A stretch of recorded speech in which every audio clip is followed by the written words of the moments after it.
হয়নি এখনো, বিশ্বাসটা ফসকা, বিশ্বাসটা পুরোপুরি ভাবে হয়নি। পরে বলবো, জিজ্ঞাসা করতে থাকলে পরে আমি নামার পরে ব্যাসাসনে বলতে হয় না, তত অপরাধ হয়।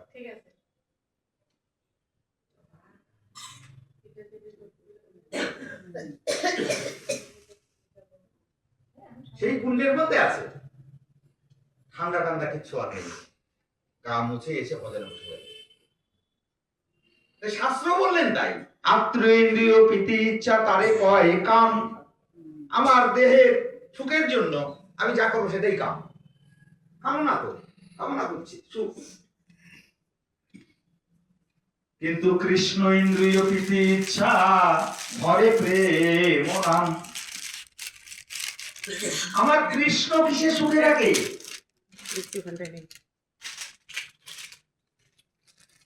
কৃষ্ণ ইন্দ্রিয় প্রীতি ইচ্ছা, কৃষ্ণের জন্য যে আমি সুখ কামনা করি, সে কিসে ভালো থাকে? বলছে সেটাকে কামনা করলে হবে প্রেম। আর আত্ম ইন্দ্রিয় প্রীতি ইচ্ছা আমার সুখের জন্য আমি যা করছি সেটা কামনা, কাম।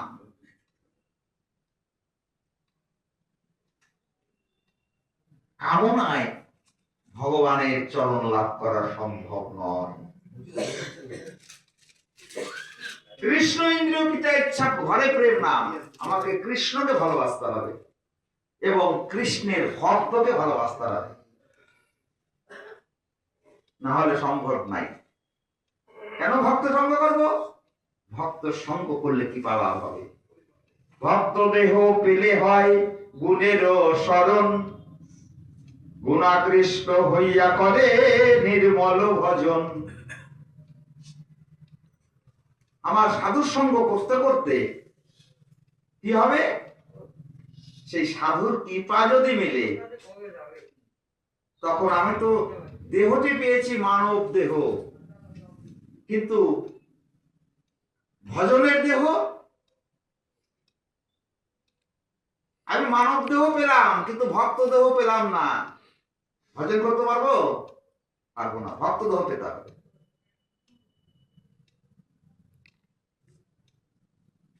সেই ভক্ত দেহ লাভ করবার জন্যই ভজন, সাধু সঙ্গ, হরিকথা শ্রবণ। তবে সেই ভক্ত দেহ পেলে গুণের স্মরণ হবে, আর গুণাকৃষ্ট হইয়া করে নির্মল ভজন। তখন তার মধ্যে গুণ পাওয়া যাবে। কিন্তু আমি দেহটি পেলাম মানব দেহ, কিন্তু ভজনের ভক্ত দেহ পেলাম না।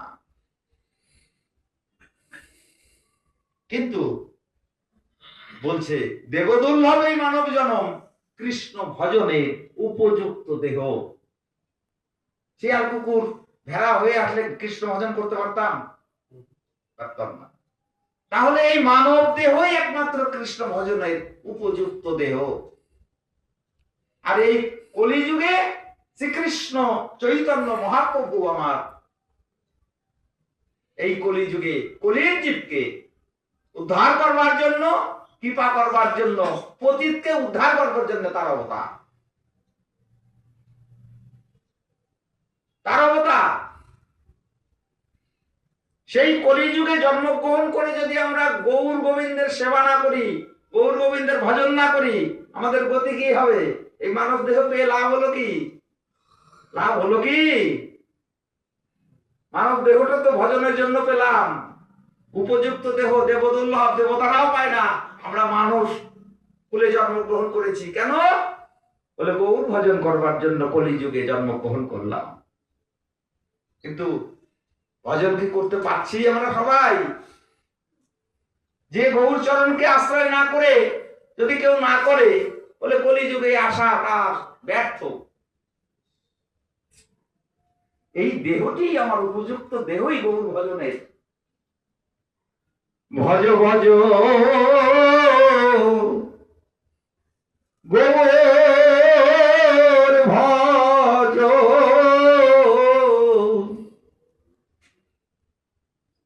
এই কলিযুগে মানব দেহ পেয়েছ, ভজনটি করে গৌরে। ভজ ভজ গৌর ভজ,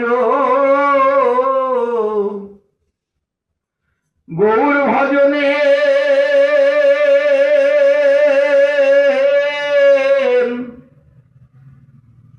যোগ্য জন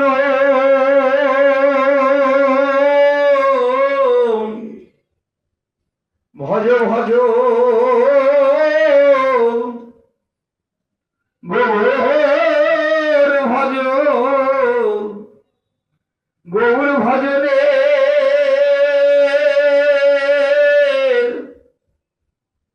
যোগ্য জন ভজ ভজ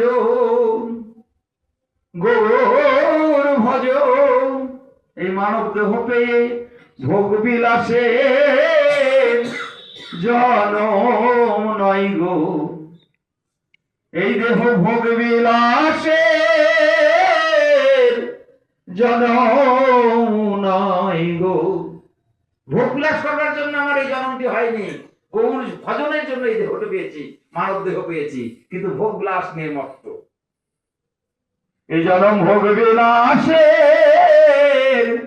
জনম নয় গো, গৌর ভজনের যোগ্য জনম। এ জনম ভোগ বিলাসে জনম নয় গো, আমি ভোগ বিলাসে মেতে রইলাম, গৌর ভজন হলো না রে। ভোগ বিলাসে মেতে রইলাম, আমার গৌর ভজন হলো না রে। এলাম তো গৌর ভজন করবার জন্য, কিন্তু গৌর ভজন করতে পারলাম না, ভোগ বিলাসে মেতে রইলাম। আসার পূর্বে মাতৃগর্ভে কি বলিয়া এসেছ? আর কারে ভালোবাসবে বলে তুমি কারে ভালোবেসেছ? মাতৃগর্ভে ভগবানকে কথা দিলাম তোমার ভজনাই করব, এটা আসার পূর্বে মাতৃগর্ভে বলেছিলাম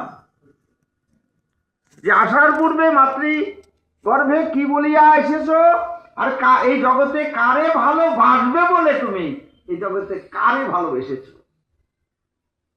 মায়াকে ভালোবাসলাম, মায়ার লাথি খেলাম। আমরা তো জীব কৃষ্ণ নিত্য দাস, প্রত্যেকটা জীবই কৃষ্ণের দাস, কিন্তু কৃষ্ণের দাসত্ব করলাম না। কার দাসত্ব করলাম বলে? দাসত্ব করেছি, মায়ার দাসত্ব করেছি, মায়ার দাসত্ব করছি। জীব কৃষ্ণ নিত্য দাস তাহা ভুলি গেল, অতএব মায়া পিচাসী তার গলায় বাঁধিল। কৃষ্ণ ভজন করবার জন্য এলাম, গৌর ভজন করবার জন্য এলাম, কিন্তু কৃষ্ণ ভজন আমার হলো না, গৌর ভজন আমার হলো না। আমি দাসত্ব করলাম মায়া, মায়ার লাথি খাচ্ছি, ঝাঁটা খাচ্ছি, কিন্তু মায়াকে ছেড়ে যেতে পারছি না। এই জন্যই বারবার বলছে সাধু সঙ্গ করো। সাধু সঙ্গ করলে, নাম শ্রবণ করলেই কিবা হবে? কোন ভাগ্যে কোন জীবের শ্রদ্ধা যদি হয়, কোন ভাগ্যের কোন জীবের শ্রদ্ধা যদি হয়, সেই জীব সাধু সঙ্গ করায়। সাধু সঙ্গ হইতে হয় শ্রবণ ও কীর্তন। সাধু সঙ্গ যদি না করি তাহলে শ্রবণ কীর্তন করবো কি করে? তাই সাধু সঙ্গ করতে হবে। আমরা অনেকেই বৃন্দাবনে 84 কোর্স পরিক্রমা করেছি, তাই না? পায়ে হেঁটে কিন্তু 1 মাসের উপরে লাগে। এই যে 3 জন ওষুধ, 3 জন মহারাজের কথা বলছি, পাহাড়ি বাবা, কাঠিয়া বাবা, আর কে? জটা বাবা। তৎকালীন সময় বৃন্দাবনে তারা বিরাট ভজনশীল, বসেই সব বুঝতে পারতেন রাধারানীর চরণে। তাদের রাধারানীর চরণ চিন্তা ছাড়া কোনো চিন্তা ছিল না। এই জটা বাবা প্রতিদিন 84 কোর্স পরিক্রমা করতেন। এটা কিন্তু আমার কথা না। আমাদের যদি হেঁটে 1 মাসের উপরে লাগে, জটা বাবা কিভাবে করতে? বলছে তাদের সঙ্গে তুলনা করা যাবে না। ভক্তমাল গ্রন্থের মধ্যে কিন্তু লেখা আছে সত্যিই তো তাই। 1 মাস নিয়ম সেবার 1 মাসের ভিতরে 84 ক্রোশ পরিক্রমা করছে পদব্রজে, হেঁটে করছে। আর জটা বাবা প্রতিদিন 84 ক্রোশ পরিক্রমা করতেন। এই রাধারানীর কিঙ্করি না হলে সম্ভব, রাধারানীর কৃপা না হলে সম্ভব না। উনি প্রতিদিন 84 ক্রোশ পরিক্রমা করছেন। রাধা নাম জপ করতে করতে প্রতিদিন 84 ক্রোশ পরিক্রমা করে এসে তারপরে প্রসাদ পেতেন। দৈনন্দিন আমরা পাঠ করে গিয়ে গিরি গোবর্ধন পর্বত পরিক্রমা করতে নিয়ে কত ব্যাপার হয়ে যায়, কত জায়গায় বসে যাই। অথচ বৃন্দাবনে যারা এখনো বাবাজি আছে প্রতিদিন গিরিরাজ পরিক্রমা করে, প্রতিদিন 2 বেলা করে। আমরা বলি তো, আমরা করতে গেলে বলে কতবার বসছি, কতবার জল খাচ্ছি, কতবার কোথায় গিয়ে কি করছি, রেস্ট নিচ্ছি, ওই কোন সেই গিরি গোবর্ধন আর পরিপূর্ণ করে আসতে পারছি না। মিনিমাম 6 ঘন্টার নিচে সম্ভব না, আমার দ্বারাই হয় না। 6 ঘন্টা লাগে, 6 ঘন্টা লাগবে। আর ওরা বাবাজিরা কি করছে, রাধারানীর কিঙ্করি যারা বৃন্দাবনে ব্রজধামে বলছে প্রতিদিনই তারা 2 বেলা করে করছে, গিরিরাজ পরিক্রমা করছে। এই যে রাধার কৃপা শক্তি ছাড়া সম্ভব নয়। শ্রীমতী রাধার কৃপা চাই, তাছাড়া সবাই কৃপা কি পাবে? বোঝে গিয়ে সবাই বসবাস করতে পারবে না গোমা। দেখবেন অনেক লোকই যায় আর আসবো না সংসারে ফিরে, রাধারানী ঠেলে পাঠিয়ে দেয়। অত সোজা না। রাধা কৃপা চাই। উনি রাধা নাম জপ করতে করতে, মালা করতে করতে প্রতিদিনই 84 ক্রোশ পরিক্রমা করেন। একদিন রাধা নাম করছে, পরিক্রমা করছে, করতে করতে ওনার বিরাট বিরাট জ্বর ছিল, মানে মাটি ছুঁয়ে যায় এরকম জ্বর। একটা ওই 84 পরিক্রমার মধ্যে তো বন অনেকগুলোই পড়ে, জঙ্গল, তখন তো আরো জঙ্গল ছিল। বৃন্দাবন তো আর এত এরকম ছিল না, বাবলা কাটায় ভর্তি ছিল। হ্যাঁ, আমরা যখন প্রথম বৃন্দাবনে গিয়েছিলাম নিধু বনামনি ছিল না, এখন তো পাকাপোক্ত করে গেট টেট করে কত কিছু করেছিল। আলদা পাহাড়িতে গেলাম, ওখানে কিছু ছিল না। এখন তো যে ভজন থালিতে এখন সব মন্দির টন্দির হয়ে গেছে। এবার দেখলাম